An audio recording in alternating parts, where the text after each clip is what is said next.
One. Hello, everyone. My name is John Barnshaw. I'm the Vice President for Research and Data Science at Astra, and welcome to this Aspire session. This session is entitled Public Universities of the Future, Responding to COVID, Social Unrest, and Opportunities. Joining me today for this presentation is Igor McGee, the President of West Virginia University, and Professor Stephen Gavazzi of The Ohio State University. A little bit about the session, if you could, I will introduce both President Gee and Professor Gavazzi.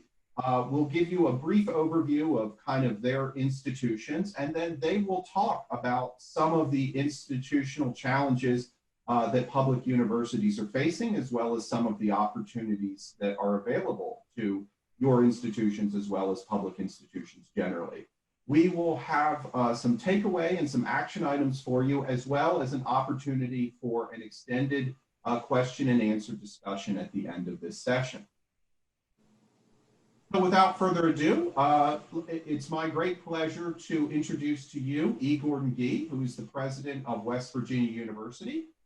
He has been in that role since 2014, after leading the institution from 1980 to 1985. Previously, President Gee led the University of Colorado, Brown University, Vanderbilt University, and the Ohio State University in two separate stints, first from 1990 to 97, as well as from 2007 to 2013. In addition, he was named as Time Magazine's one of the top 10 university presidents in the United States. And he is the author of over a dozen books, including one with Professor Stephen Gavazzi, Land Grant Universities of the Future, which was a Astra Academy topic earlier this year. So without further ado, I will turn it over to President Gee to tell you a little bit more about West Virginia University. President. Well, thank you, John. You know, it is so great to be with all of you. I understand we have a very significant, robust audience, and Steve and I really look forward to not hearing ourselves speak so much as to having the opportunity to talk with you, even though we're doing it in long distance and by these digital equations. So this is my 40th year as university president, and I sort of feel like I have returned to the future because of the fact that this is my second time at West Virginia as the president of the university, and obviously Steve, my colleague at Ohio State, and Steve and I were together during my two terms at Ohio State. West Virginia is a mirror image of Ohio State. Ohio State's a mirror image of West Virginia because they're both major land-grant universities and major research institutions. And that makes them quite unique because very few land-grant universities are also the major research university in the state. So in some ways, we are both Iowa and Iowa State combined, Indiana and Purdue combined, Michigan and Michigan State combined. And as such, we have immense responsibilities. One of the reasons that Steve and I have talked so often and actually wrote a book on the future of the land-grant universities. We believe that land-grant universities are really the stabilizing force for American higher education, particularly moving into the future, but that we have to make certain that that land-grant mission, that engagement mission, that mission that focuses on community building and on character building and on quality of life is very prominent in the educational enterprise, the research and teaching enterprise, and through our extension services, and all those things that come with the privilege of being a land-grant institution. I chaired the Kellogg Commission for the Future of the Land-Grant University 20 years ago. We're just celebrating that, and as such, then we came up with the notion that one of the things that had really happened to the land-grant university is the fact that it has become really disengaged. It had become sort of petrified, living inside of its boundaries. And so we really came up with this notion of re-engaging as institutions, and that is certainly, I think, where the land-grant university differentiates itself today. So West Virginia is about 33,000 students, about 30,000 faculty and staff, counting our academic medical center, and our budget's about $4.5 approaching $5 billion. And so it's a big enterprise. It is the single largest, just to give you an example in a small state, we are the largest employer in the state. We are the economic engine of the state in many ways. We hire more people, we create more jobs. And so a very particular responsibility for this university to be founded firmly in the life and in the academic, social, and cultural environment of the state. Proud to be here again. Thank you. It's also my pleasure to welcome Stephen Gavazzi. Steve is a professor at The Ohio State in Human Development and Family Science with the College of Education and Human Ecology at Ohio State, where he has been there for the past 3 years. He previously served as Dean and the Director of the Ohio State Mansfield Regional Campus, and is a co-author of the book that we aforementioned, Land Grant Universities of the Future, from Johns Hopkins University Press. If you have the opportunity, I've had the chance to read it. I highly recommend the book. It is a wonderful buy, and I'd encourage you to buy it through Johns Hopkins University Press. During these difficult times, we like to help our university presses, which we view as kind of at Astra, the local publisher and press in the academic sphere. Steve is also a co-editor of a book with David Staley, Fulfilling the 20th Century Land Grant Mission from Ohio State University Press. And without further ado, Steve, it's a pleasure to welcome you today and to have you provide a little bit of context about Ohio State. All right, thank you so much, John, and thanks for this opportunity. And again, welcome to the very large audience that we have today. It's an extraordinary opportunity for President Gee and I to get together with all of you. This is my 30th year at The Ohio State University, so I'm an old timer here. I'm not quite as old as the university itself. It was established back in 1870 as Ohio's land grant university, and that means that we are actually celebrating our sesquicentennial celebration this year, which is why we had published the Fulfilling the 21st Century Land Grant Mission book in honor or in celebration of that sesquicentennial. Ohio State has 6 campuses. We have our main campus, which is in downtown Columbus, Ohio, 14th largest American city, and it has the look and feel of an urban metropolitan university. However, we also have an agricultural technical institute up in Worcester, and then we also have 4 regional campuses that serve as a gateway to the main campus at Ohio State. And those campuses are in Lima, Marion, Mansfield, and Newark.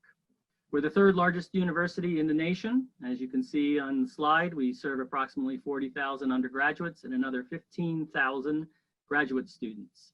And then again, we also have an additional 8,000 students on those regional campuses. So, okay, that's enough about Ohio State. Just to give you a little bit more of an idea of where we're headed today, President Gee and I are going to, first of all, talk a bit about the themes that we developed from the 2018 book that we had published from Johns Hopkins University Press entitled Land Grant Universities for the Future. The reason we're going to do that is because President Gee and I came up with what we called a formula for higher education success. So a little bit more about that in just a minute. Then what we're going to do is we're going to make a transition to talking about the new book that will be coming out in 2021 from Johns Hopkins University Press entitled What's Public About Public Higher Ed? And what you're going to see here is that we really have a grounded focus on the importance of public sentiment. And so we're going to talk a little bit more in detail about public sentiment. And then we're going to spend the remainder of the time before we take questions and answers talking about some takeaways from today's presentation and also talking about some action items that the audience might want to consider when we actually roll out and put it together in an applied form, the kinds of things that we're talking about today. Okay, so President Gee. Lions, tigers, and bears, oh my. I indicated to you at the beginning that I have been doing this for 40 years. I've seen pestilence. I've had my office taken over. I have had riots. I've had everything you can possibly imagine. I've also had a couple of teams win national football championships, basketball championships. So I've been to the top of the mountain and to the bottom of the sea, so to speak, but I've never experienced a pandemic. And, I had actually retired from Ohio State, and then they asked me to return to West Virginia, which I consented to do for a year, which was 7 years ago. So I'm fairly certain I'm kind of like a bad dream. I just show up and stay, and then I move from place to place. But I think that in this time that this may be the most transformative opportunity and the most incredible challenge that we have faced in 50, 100 years even, because a pandemic is unforgiving and unforgetting. And so the way that I look at it, the context that Steve and I are trying to think about is how do we deal with all of these issues, and they've all come together in very divisive ways. First of all, we have the pandemic itself, and it's, as I said, it's unseen, unforgiving, unrelenting. The way that I deal with it as university president is that I think about a 1,000-piece puzzle. I wake up every morning and I start trying to put the puzzle together. And then when I go to bed at night, I wake up the next morning and there's a brand new puzzle. We never get to next. We're always dealing with the issues of the moment. You don't know who's going to be infected. You don't know how you're going to manage that. You don't know what some of the problems might be in terms of campus activities, et cetera. So it is a challenge. And in many ways, I feel like a freshman. I feel like a small boy walking a picket fence. I'm thrilled but in danger of being impaled. And one of the things that we know in this time, that there is no right answer. There is absolutely no right answer. There is the best answer if you're a university president, or if you're a university faculty member, or a university leader of any kind. There is no right answer. There is the best answer you can give at the time, given the information you have. And that information is shifting almost immediately. So there is a constant rolling dialogue that you're having with yourself. So the pandemic of the virus is the number one thing. There's a second pandemic, which is called structural racism, which is called social justice issues. And certainly, particularly since the killing of George Floyd, those issues have come to the fore, and they find themselves writ large on university campuses, and rightly so, because we are places in which we should be talking about, focusing on, developing strategies and developing solutions. But we need to do it in conjunction with our communities, and certainly with our internal communities. But it is a issue that will not ebb and flow. I believe that as I've seen these issues come and go over time, they do that. They come and go. I think that this is not a moment. This is a movement. And the sooner that we understand that and we work diligently to address these issues, the better off we're going to be. The third issue we face is one which I think is incredibly important, but sometimes gets lost in the conversation, and that is all the mental health issues. Suicides among students have never been higher. The number one issue facing the Z generation, of which we are training right now, is loneliness. And in fact, I had a young man commit suicide not long ago, and his father said he died of loneliness. The issues surrounding obviously alcohol abuse and drug abuse, and then family abuse that gets outside, and then also the mental health issues of our faculty and staff. It's paramount. You feel it, you sense it. You don't. You can't hide it. It is part of the institution. The fourth is the financial issues, which are paramount. We do not know what the financial impact is going to be yet. We know it's dramatic. We know it will continue to be dramatic. We know that I believe this. I believe that the 4,500 universities in this country, there are going to be about 1,000 that will consolidate or be eliminated. I do not celebrate that. Quite the contrary, I feel very sad because I think the strength of the American higher education system is its diversity, large and small and public and private and Mormon and Catholic. And when we lose some segment of that, then we lose the strength of our system. And then the final one is the toxic political environment. We are now, less than 20 days away from an election. But I've never, in my 40 years as a university president, I never have experienced a toxic environment like this, and no one can get away from it.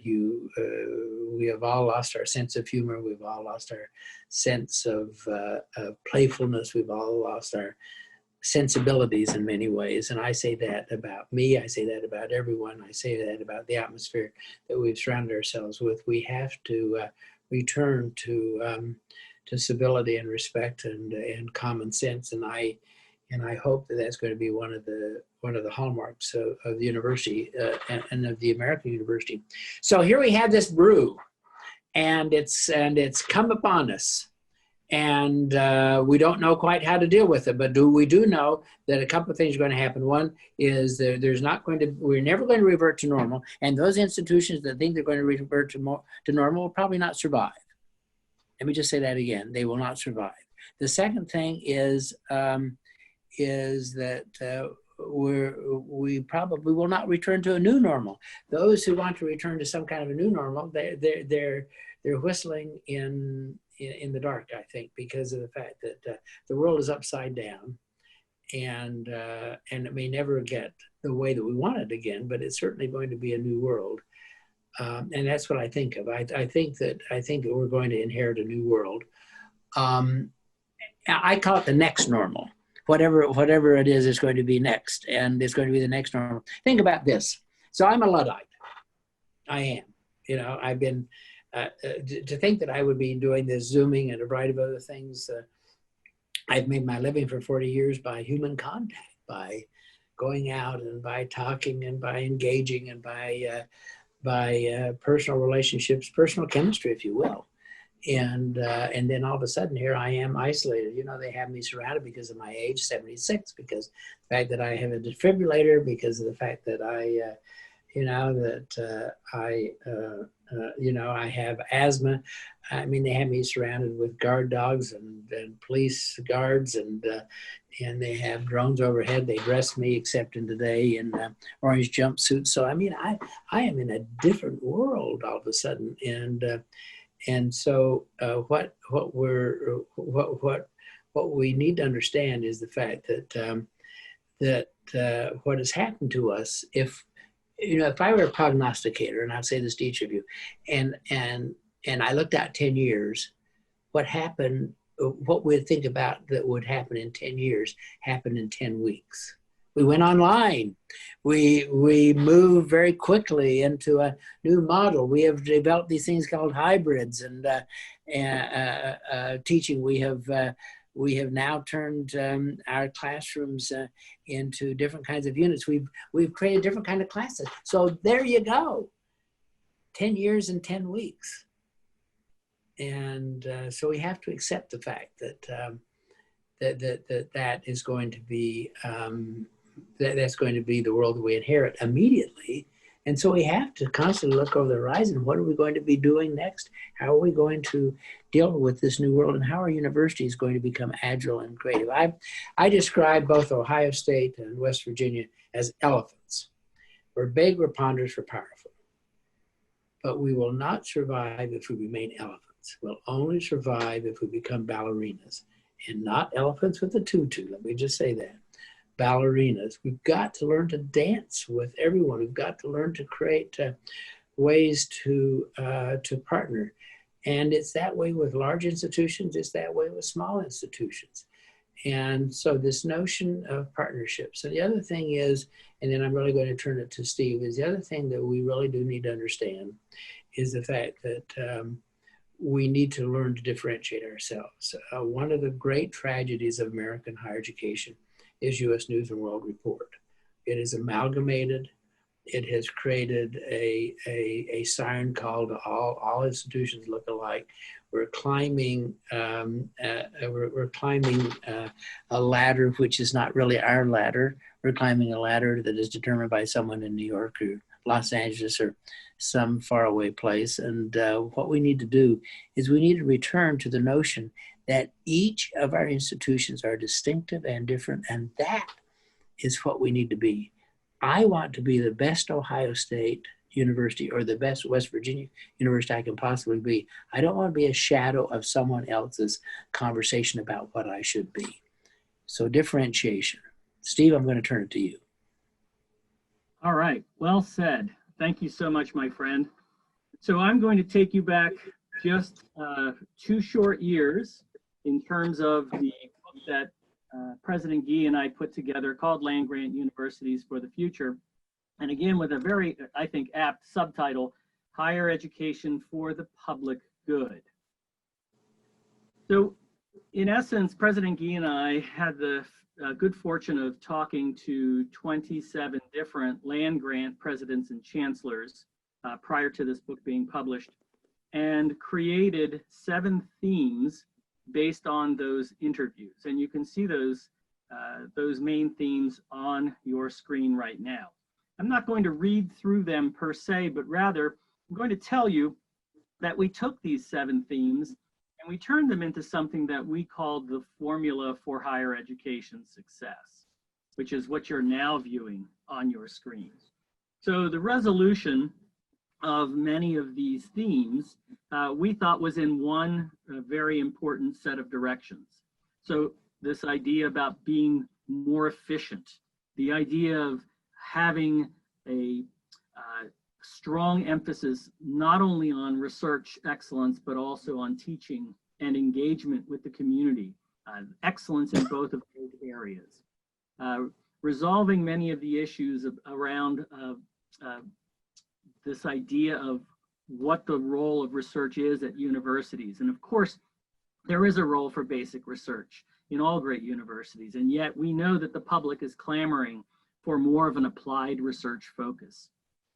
This idea about rising in terms of national rankings that President Gee talked about, which we both believe is really one of the scourges of higher education. It's the COVID-19 of higher education. Or perhaps even the Ebola, because Ebola is in many ways much more, I think, a significant way of looking at what those rankings have done.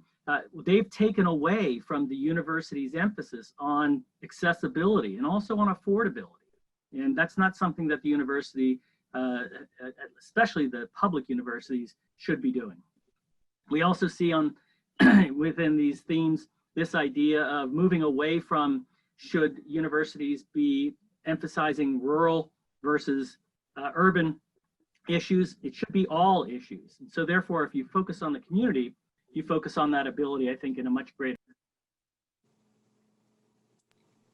Also, closer to home impact. Every university practically has an international focus now, and yet taxpayers want to know, how is that benefiting the citizens of the state that are paying for that education? And then we think that all that rolls together in terms of making for a greater sense of return on investment in terms of public higher education. So this takes us to the new book that will be published next year, which is called What's Public About Public Higher Ed? And again, an appropriate subtitle, Halting Higher Education's Decline in the Court of Public Opinion. What we did was we took those 7 themes that I just briefly mentioned, and we decided to turn them into survey questions. And rather than re-interviewing public university leaders, we decided to instead interview the public. We took our inspiration from none other than President Abraham Lincoln, who said in one of his first debates with Stephen Douglas, with public sentiment, nothing can fail. Without it, nothing can succeed. So as I said, we took those 7 themes and we fashioned them into survey questions, and we used them twice. Once for the book in the months of November and December of last year. This was pre-pandemic. And so what we've actually done is we have great data on what higher education looked like right up to the point in which the pandemic hit. What we've also done, though, as a check on our findings, is to do a second survey. And so from July and August of this year, we re-asked many of those questions with the public to make sure that we actually had a good handle on the changes, as well as the different things that remain the same with regards to our findings. We have a lot of information, and of course, in this brief amount of time, we can't tell you everything that we found, but I do want to point out at least a couple of things for the audience today. First of all, we were actually thrilled that many of the themes that we had uncovered with regards to what it is that public universities should be focused on in our 2018 book were in fact replicated with the 2020 survey data that we have. And however, we also noticed that there were some new themes that emerged as well. And again, some of which might not be surprising to us, but nonetheless really illuminates what's on the public's mind with regards to higher ed. And that included the importance of college sports. It included the political climate on campus, and also how universities communicate to the public about what they're doing. There was also yet another survey that I recently conducted as just an extension of this work, just to see where we were at a national level with regards to two very specific issues. As Dr. Gee had mentioned earlier, we have the COVID-19 pandemic, but we also have a social justice movement that is surrounding a lot of the racism that the country is waking up and beginning to notice to a greater extent than ever before. And this I recently wrote about in a Forbes article, and I also want to just share with you some of those findings. Perhaps one of the most interesting was that in this latest survey, we replicated some of the findings that have come out of other national surveys, including most recently the Pew survey that looked at how the public sees universities in general. And the Pew survey, among others, said that there was a large skew, with Republicans being much more negative in their orientation than Democratic voters with regards to the role that public universities had. Well, when we asked two very more specific questions about how well universities were doing in terms of responding to community needs around COVID-19 and community needs responding the plight of African Americans, we saw that that same skew was occurring, that there were significantly more Democrats who were holding positive opinions about how well universities were doing in comparison to their Republican counterparts. And again, not much different than what we've found in other surveys. Independent voters tended to be right in the middle of this. Okay, so that replicates some of the other survey data that's out there. But what was perhaps most interesting to President Gee and I was that between 35 and 40% of all citizens, regardless of their political stripes, had yet to make up their minds about the positive or negative impact that their public universities were having with regards to the needs of the community surrounding both COVID-19 and social justice issues.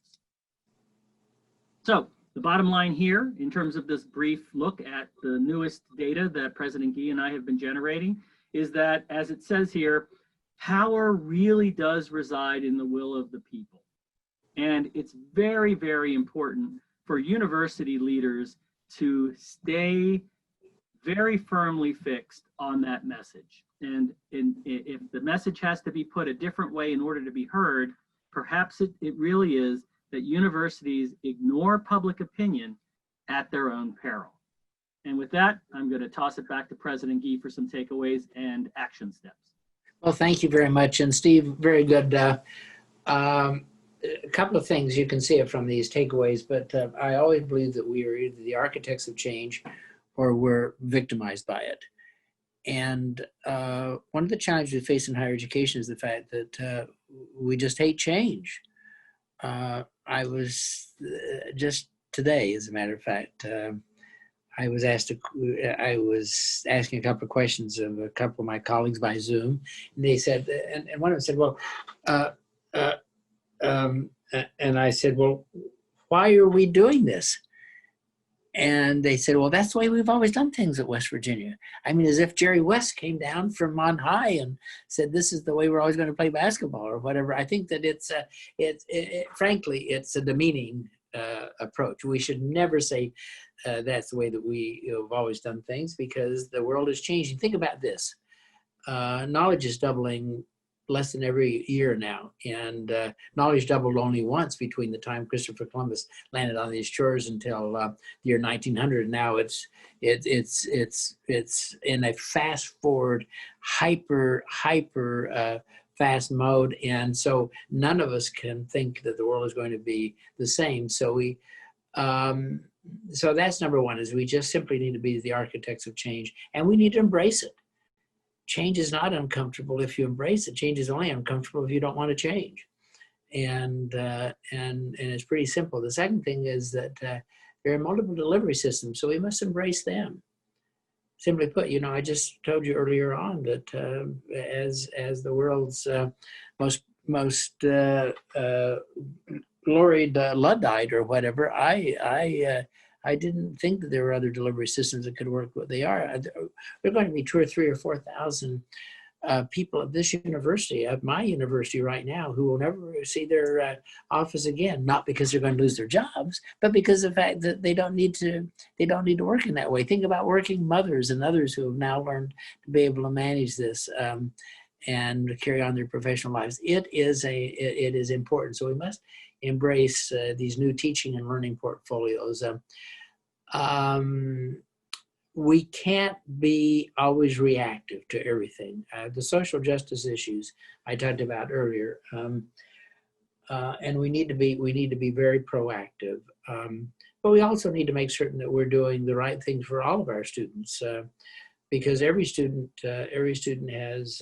should have an expectation that we are going to treat them with understanding, kindness, respect, and that we're going to move them forward. But for our minority students, incredibly important for them to know that the university is engaged with them about their future, not simply that they're passing through or that we're doing things because we think that it is politically correct. That of course is wrong. And in that regard also, I will just say that we have to embrace the marketplace of ideas. I cannot tell you how irritating it is to have people send me notes about the fact, well, you can't invite this person, or we need to cancel this, or whatever.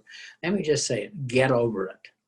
The cancel culture, this notion of us having political catechism. I will tell you this right now. You cannot call yourself a member of a university, and you can't not be a university if you're not welcoming to all ideas, good ideas, bad ideas, irritating ideas, insignificant ideas. We are places of ideas. And one of the things that is really shameful in my view is the fact that because we are places of ideas, and because of the fact that we should constantly be pressing ideas, and we should be places of creativity. The one thing we have no curiosity about is, how do we make our university better? Why don't we ask the question, how every day do we make this university better? But we don't do that. We have no curiosity about change. And then 3 kinds of institutions are going to exist at the end of this. Those that have gone under, those that are surviving. That means they're hanging on like this, and they're trying to revert back to the old normal, and those that are thriving. And very few are going to thrive, because that's just not within the DNA of where we are right now. It's all about reverting back to normal. The thrivers are going to be those who are in the blue water, who can see other institutions on the shore. They're over there moored, trying to all adhere to U.S. News and World Report. The thrivers are going to be the ones who are out in the blue water, coming up with new and creative and opportunistic and optimistic ways to run the enterprise. I want everyone here to be a thriver, and the faster that we can move to thriving, the faster we're going to be successful as a system of higher education in this country. So saying that, Steve, I think that we're ready to do some fun things, right? Absolutely, we are. And these action items are just a very quick way of reminding people what it is that we want folks to do, which is to be able to continue to see the university and its setting as a learning environment, a learning laboratory. And so like everything else that we do around learning, we should be reviewing what we've learned and decide what's worked and what has not worked. We also, again, want to implore everyone to pay attention to public sentiment. It is so critically important. Next on the list, make sure that you are clearly articulating what your value system is and acting accordingly to that. And as Gordon is wont to say, cancel nobody. That's not what a university is about. And then finally, President Gee and I continue to go around talking about being land grant fierce. And that means really a sense of purpose over prestige. Find whatever it is that you're going to be fierce about. Not all public universities are land grants, but there's plenty of room in the large tent for great differentiation, but be fierce about whatever it is that you stand for. And so with that, we're ready to go to some questions.